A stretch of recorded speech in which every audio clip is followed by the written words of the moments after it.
The most stunning lady anyone had ever seen, Nneka, lived in the peaceful, grassy village of Egu, located in the heart of Igbo land. However, she concealed a dark and mysterious secret buried beneath her striking beauty, one which could destroy thousands of lives. Nneka's stunning beauty was both a curse and a blessing from the gods. Nneka was raised by her father, Chief Ike, without the presence of her mother, who passed away soon after giving birth. An exceptionally wise and respected man, Chief Ike loved his daughter Nneka unconditionally.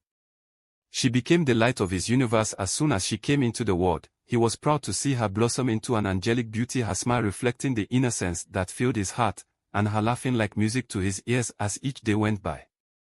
Unaware of the darkness that hovered on the edges of their existence, and the pact her mother Adana had made with the river goddess to bring her into this world, Chief Ike showered Nneka with all the love and care a father could give. He was proud to see her grow into a woman, her beauty reflecting the love all around her, never realizing the dark secret underneath her flawless appearance. Over the years, Nneka's beautiful looks became well known in the village, and Chief Ike was blissfully unaware of the curse that would eventually doom her to an unforeseen fate. Having no idea of how much it took to bring her into this world, she was only his most beloved child and a priceless gift from the gods to him. 25 years ago, Adana knelt by the riverside, tears streaming down her face as the moonlight shimmered on the water. The night was quiet, except for the soft sound of her sobs and the gentle flow of the river. "Oh, great river goddess, please hear my cry. I cannot have children, and my husband is being pressured to marry another woman. Please, grant me a child, and I will forever be in your debt," Adana pleaded, her voice full of sorrow and desperation. In response to her plea, the river goddess appeared. She was beautiful and majestic, glowing in the moonlight. Her presence was both awe-inspiring and intimidating. "Your tears have disturbed my peace, Adana. I will grant you a child, but know this, she will never marry, and she must bring souls to my kingdom," the river goddess declared in a voice that was both commanding and serene. Adana, overwhelmed with desperation and hope, had only the promise of a child. She was so eager to become a mother that she agreed without fully understanding the consequences of the goddess's words. Nneka grew up to be the pride of Egu village. From a young age, her beauty was evident, and as she matured, it blossomed into something extraordinary. Her skin was smooth and radiant, her eyes sparkled like stars, and her smile could light up even the darkest days. Villagers marveled at her appearance, often saying that she was a gift from the gods. Young men and elders alike admired her from afar, and mothers wished for their daughters to be as beautiful as Nneka. But her remarkable beauty came with a burden that she had yet to understand. While others saw her as blessed, Nneka felt an inexplicable heaviness in her heart. She often felt a strange pull toward the river, an eerie sense that her life was not entirely her own. Men from far and wide sought Nneka's hand in marriage. Suitors traveled long distances, driven by tales of her unparalleled beauty and grace. They came bearing gifts of gold, fine fabrics, and rare spices, hoping to win her favor. Chiefs, warriors, traders, and even princes lined up to ask for her hand, each convinced that they could offer her a life of happiness and prosperity. Despite the wealth and status of these men, Nneka turned them all away. She did so politely, with a gentle smile and kind words, but her refusals were firm and unwavering. To the villagers, it seemed perplexing. Why would someone so beautiful and kind-hearted reject so many worthy suitors? They speculated and gossiped, trying to find reasons for her decisions. Some thought she was waiting for true love, while others believed she might have already given her heart to someone in secret. But Nneka knew the real reason for her rejections, though she could not fully understand it. She felt an unseen force holding her back, a mysterious and powerful presence that kept her from accepting any proposal. This force was not something she could see or touch, but it was always there, lingering in the background of her thoughts. It whispered to her in quiet moments, reminding her that her destiny was not her own to control. Whenever a suitor approached, this invisible force tightened its grip on her heart, filling her with a deep sense of unease. It was as if an invisible barrier stood between her and the life she desired, one that she could not break through no matter how hard she tried. This feeling of being held back was both confusing and frustrating for Nneka. She longed to understand why she felt this way and what it meant for her future, In the solitude of her room, Nneka would often ponder her situation. She wondered if she was cursed or if the gods had a different plan for her. The more she thought about it, the more she felt that her fate was tied to something beyond her comprehension, something that lay hidden in her past or her very essence. This unseen force was a constant reminder that her life was marked by a mystery she had yet to unravel, a mystery that would soon come to light and change everything she knew. Her father, Chief Ike, noticed his daughter's growing sadness and the steady stream of suitors she turned away. Concerned and confused, he called Neca to him one evening as the sun was setting, casting a warm glow over their compound. "Neca, my beloved daughter," Chief Ike began gently, his voice filled with concern. "Why do you turn away every man who seeks your hand in marriage? Many worthy suitors have come, yet you send them all away. What troubles your heart?" Neca looked down, her eyes reflecting the sorrow and confusion she felt. She wanted to confide in her father but found it difficult to put her feelings into words. The unseen force that held her back was something she could not explain, even to herself. "Father, it's not that I do not wish to marry," Neca replied softly. "It's just, I feel something holding me back, something I cannot see or understand. It's as if an invisible hand keeps me from accepting anyone's proposal." Chief Ike listened carefully, his brow furrowed in thought. He loved his daughter dearly and wanted nothing more than her happiness. Determined to help her, he decided to seek advice from the wisest person he knew, the chief priest of their village. The next morning, Chief Ike visited the chief priest, an old man known for his deep wisdom and knowledge of the spiritual world. The priest listened intently as Chief Ike explained Neca's predicament, nodding thoughtfully. "Chief Ike," the priest said after a long pause, "this is indeed a troubling matter. I will perform the necessary rituals and consult the spirits to seek their guidance. Return in 3 days, and I will have answers for you." 3 days later, Chief Ike returned to the chief priest, hopeful that he would have a solution. The priest welcomed him and led him to a secluded part of the shrine, where he had conducted his rituals. "I have consulted the spirits," the chief priest began solemnly. "But the answers are shrouded in mystery. There is a powerful force at work, one that is beyond our immediate understanding. The spirits speak of a deep connection to the river and a pact made long ago. This force is linked to Neca's very essence, and it is not easily broken." Chief Ike's heart sank. He had hoped for a clear solution, but the priest's words only deepened the mystery. "What can we do, wise one? How can I help my daughter?" The priest shook his head slowly. "The path is not clear, Chief Ike. The spirits suggest that this is a matter of destiny, and it may require a great sacrifice to alter its course. For now, we must be patient and seek further understanding. Neca's journey is one that will reveal itself in time." With a heavy heart, Chief Ike returned home to Neca. He explained what the chief priest had said, and though it brought no immediate relief, it strengthened Neca's resolve to understand the force that held her back. Days turned into weeks, and the mystery of Neca's predicament weighed heavily on both father and daughter. Chief Ike continued to seek answers, consulting other wise men and performing rituals, but all efforts seemed in vain. Neca, meanwhile, tried to live her life as normally as possible, though the burden of her unseen force never left her. Despite the lack of answers, the bond between Neca and her father grew stronger. They supported each other through the uncertainty, holding on to the hope that one day, the truth would be revealed and Neca would be free from the mysterious force that controlled her fate. One day, while fetching water from the village well, Neca met Emeka, a young and handsome man who had recently moved to Igbo. Emeka was strong, with kind eyes that sparkled with intelligence and warmth. He had a gentle smile that immediately put Neca at ease. As their eyes met, a wave of recognition and connection passed between them, as if they had known each other in another lifetime. Emeka, carrying a heavy pot of water, noticed Neca struggling with her own pot.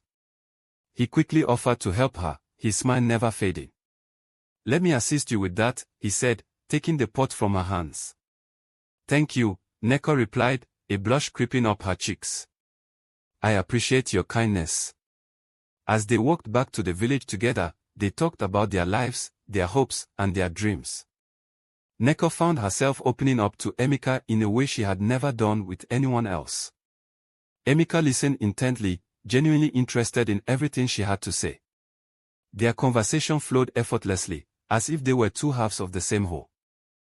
Over the next few weeks, Neca and Emeka spent more and more time together. They walked through the lush fields of Igbo, shared meals under the shade of ancient trees, and laughed together as they watched the village children play. Their bond grew deeper with each passing day, and it wasn't long before they both realized they had found something special in each other. Emeka was different from the other suitors who had come to seek Neca's hand in marriage.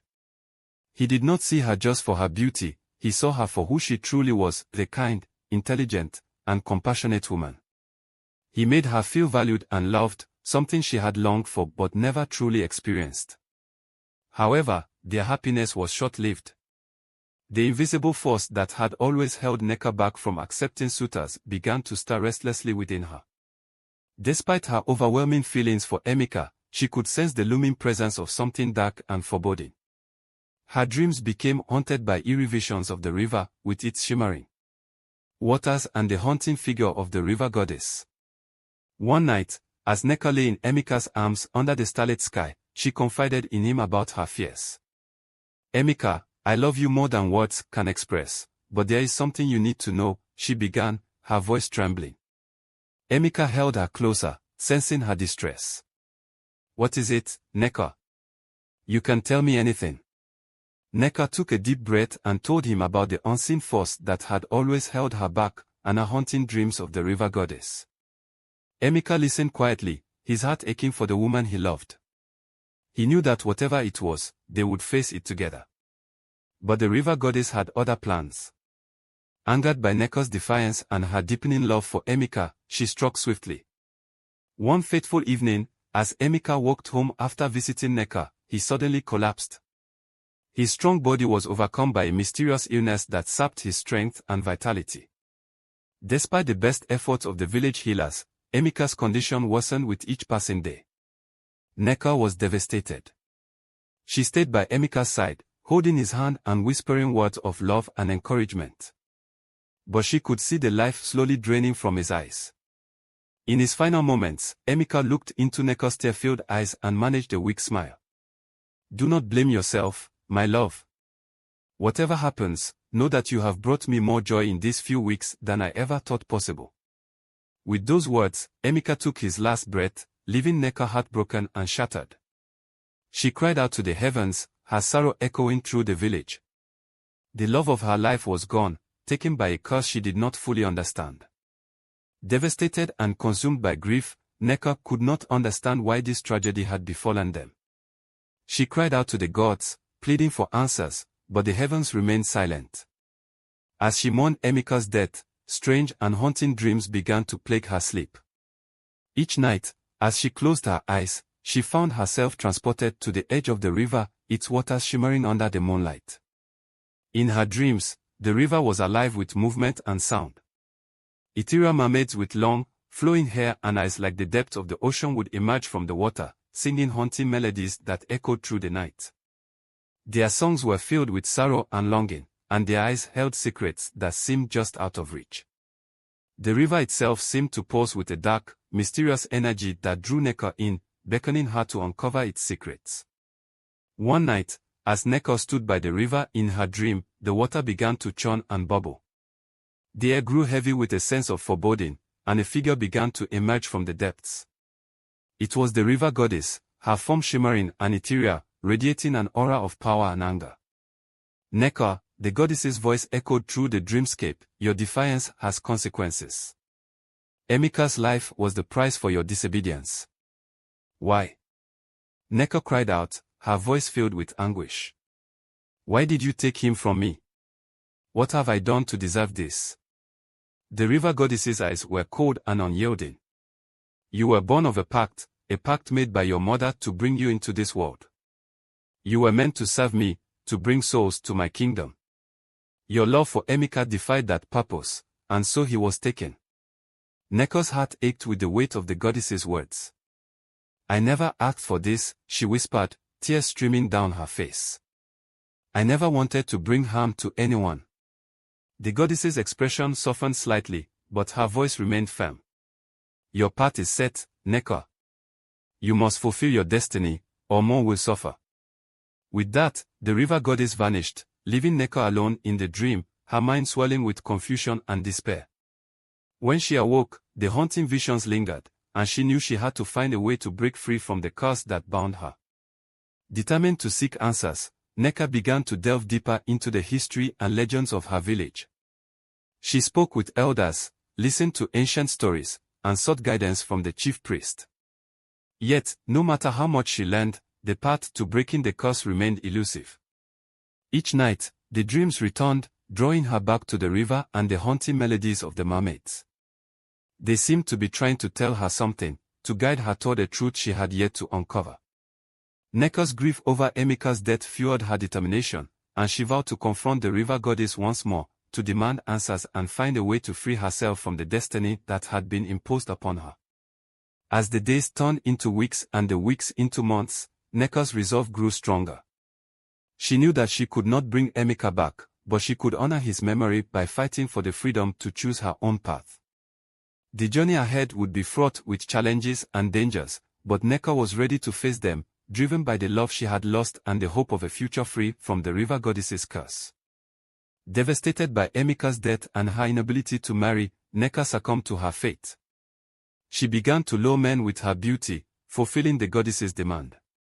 Her once warm and hopeful heart grew cold, hardened by the pain and sorrow that had consumed her. Each day, she felt the weight of the river goddess's curse pressing down on her, compelling her to carry out her dark mission. Men could not resist Nneka's allure. Her beauty was like a magnet, drawing them in with an irresistible force. Every encounter with her led them closer to their doom. Her charm was so potent that even the strongest of men fell under her spell, unable to escape the fate that awaited them. Nneka's eyes, once filled with love and innocence, now held a cold, calculating glint as she fulfilled the goddess's demand. The village elders grew increasingly concerned. They saw the pattern of men falling ill and dying, but they couldn't fathom the cause. The gods remained silent, offering no guidance or solace. The once peaceful village of Igbo was now gripped by fear and confusion, unable to understand the curse that plagued them. Whispers of dark magic and vengeful spirits spread among the villagers, but no one knows it was Nneka. Nneka's heart turned even colder as she embraced her grim destiny. Her mission was clear: she would continue to bring men to the river goddess, ensuring no other woman experienced the joy she had been denied. She moved through the village like a beautiful spectre, her presence both enchanting and terrifying. She was no longer just a maiden of Igbo, she had become an instrument of the river goddess's will. Obinna was the first to fall under Nneka's spell after Emeka's death. He had heard of her beauty and was drawn to her like a moth to a flame. They spent a night together, a night filled with passion and enchantment, but it was also the beginning of his end. Obinna's health deteriorated rapidly after that night. He became weak and listless, his strength fading away as if drained by an unseen force. His family watched helplessly as he withered away, unable to comprehend the cause of his sudden decline. The healer's remedies had no effect, and soon Obinna was gone, another victim claimed by the curse. With each man who fell under her spell, Nneka felt a pang of guilt and sorrow, but she buried those feelings deep within her. She told herself that this was her fate, a destiny she could not escape. She had become a prisoner of her own beauty, a tool of the river goddess, and there seemed to be no way out. Her life was a continuous cycle of attraction and loss, a tragic dance orchestrated by the whims of a vengeful deity. As the village of Igbo continued to suffer, the elders knew they had to find a way to break the curse. They sought answers from the gods, consulted oracles, and performed rituals, but all their efforts were in vain. The oracle's cryptic message left the elders more puzzled than before, but they knew the answer lay with the river goddess. The curse held a tight grip on the village, and the path to freedom remained shrouded in darkness. Chike, like many before him, could not resist the allure of Nneka. He was captivated by her ethereal beauty and the mysterious charm that seemed to envelop her. Despite the whispered warnings and tragic tales of those who had come before him, Chike found himself drawn to Nneka like a moth to a flame. His desire to be near her, to experience the enchantment that she embodied, overshadowed any fear of the rumored curse. One evening, under the soft glow of the moonlight, Chike approached Nneka. Her eyes, deep and enigmatic, seemed to hold the secrets of the universe. She smiled at him, a gesture that was both inviting and foreboding. They spent time together, their connection immediate and intense. Chike felt an overwhelming sense of euphoria, as if he had found something he had been searching for his entire life. However, this fleeting happiness was short-lived. Soon after he slept with Nneka, Chike began to feel unwell.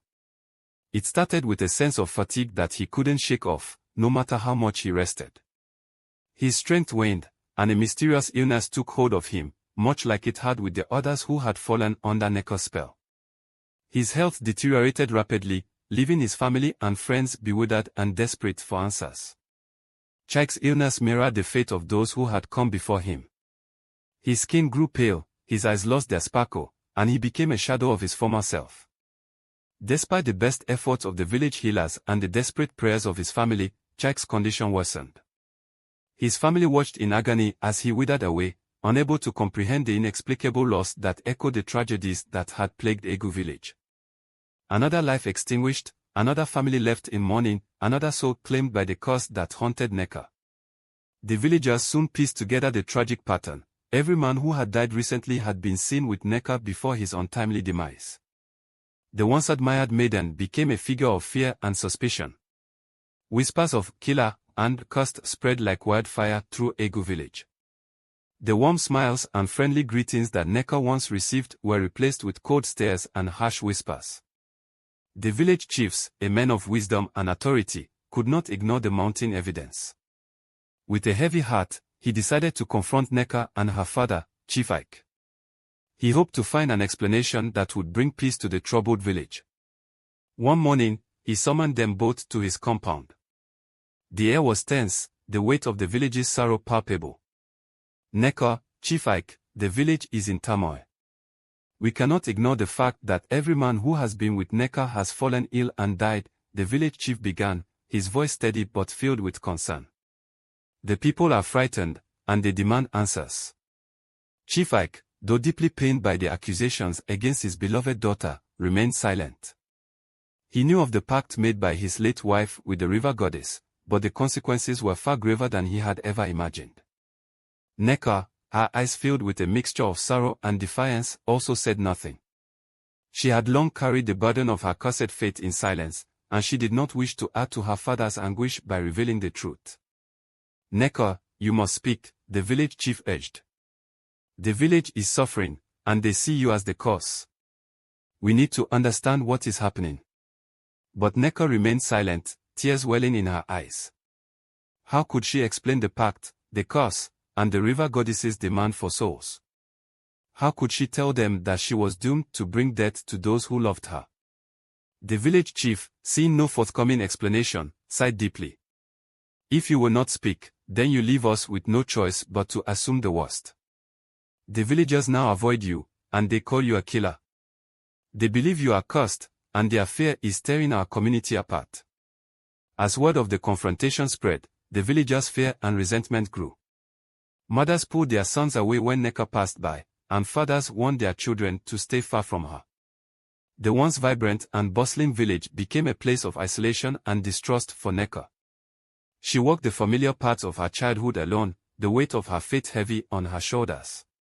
Chief Ike, deeply troubled by the village's reaction, sought counsel from the village elders and the chief priest, hoping they might offer some solution. But the chief priest, after consulting the oracle, could only shake his head in sorrow. The curse of the river goddess is powerful, beyond our means to lift. Neca's fate is tied to the divine, and only the gods can alter it. The village elders, too, were at a loss. They had seen many things in their time, but never had they encountered a curse so relentless and destructive. They could offer no comfort to Chief Ike or the villagers. Neca, now fully aware of the hopelessness of her situation, resigned herself to her fate. She withdrew further into herself, her heart hardened by the loss of Emeka and the cold rejection of her community. Her once warm and vibrant spirit was now a shadow of its former self, a tragic reminder of the life she could never lead. Despite the fear and avoidance, there were still those in the village who felt pity for Neca. They saw her not as a killer, but as a victim of circumstances beyond her control. Yet, even their pity could not change the reality of her curse. And so, the village of Egu remained gripped by fear and sorrow, its people united in their avoidance of Neca, the maiden whose beauty had become a harbinger of death. The tale of her curse became a somber legend, a story told with hushed voices and heavy hearts, a reminder of the power of the gods and the inescapable nature of fate. Kelechi, a man of wisdom shrouded in mystery, arrived in Egu village like a whisper carried by the wind.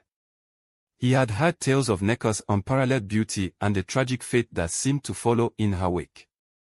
Determined to uncover the truth behind the village's plight, he set out to gather information from its inhabitants. As he spoke with villagers, the somber reality of Neca's curse became apparent. Her beauty is a curse, one villager lamented, while another whispered, no man can resist her, but none survive her embrace. Kelechi listened intently, absorbing every detail, every whispered fear, every hushed rumor. Approaching Neca with a gentle demeanor and a compassionate heart, Kelechi sought to understand the depth of her sorrow. Neca, may I speak with you? He asked, his voice soft and reassuring. Neca, wary yet curious, agreed to meet with Kelechi by the river, where moonlight danced upon the water like silver threads. As they talked, Kelechi's empathy and insight offered Neca a glimmer of hope amid the darkness that shrouded her soul. I do not fear your beauty, Neca. I seek only to understand and to help, Kelechi reassured her, his words a beacon of light in the shadow of her despair. With newfound courage ignited within her heart, Neca dared to hope. Can you truly help? Can you break the curse? She asked, her voice trembling with longing. We must confront the river goddess together, Kelechi proposed, his eyes reflecting the fire of determination burning within him. Only then can we hope to break the curse that binds you. I will do whatever it takes, Neca vowed, her resolve unwavering. I cannot bear to bring more pain to those I love. And so, with hearts united in purpose, Kelechi and Neca confronted the river goddess with unwavering determination. You dare to confront me, Kelechi, the river goddess challenged, her voice echoing like distant thunder. We seek to end this curse, Kelechi declared boldly, his gaze steady and unyielding. Neca deserves to live without bringing sorrow and death to those around her.